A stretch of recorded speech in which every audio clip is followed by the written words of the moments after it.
America డిపోర్టేషన్స్ అన్నటువంటిది మళ్ళీ పెద్ద ఎత్తున పెంచుకొచ్చింది. ఎక్కడైతే దాదాపు 10,000 మందిని గుర్తించారట.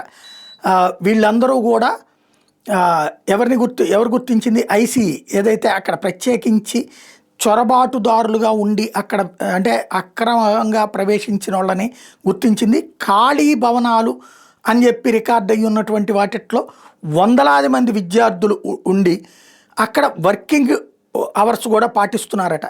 బయటికి డోర్లన్నీ తాళం వేసి ఉంటాయట, బట్ లోపల ఉంటారట. అందరూ సేమ్ అడ్రస్ ఎంప్లాయర్స్కి ఇచ్చారట. ఇప్పుడు ఈ విషయం మీదన అంటే ఒక ల్యాబింగ్ జరుగుతోంది, ఒక మాఫియా లాగా జరుగుతోంది అన్నటువంటి దాని మీదన మనీ కూడా ఇంటర్నేషనల్ మనీకి పంపించేస్తున్నారు విదేశాలకి అన్నటువంటిది గుర్తించారు.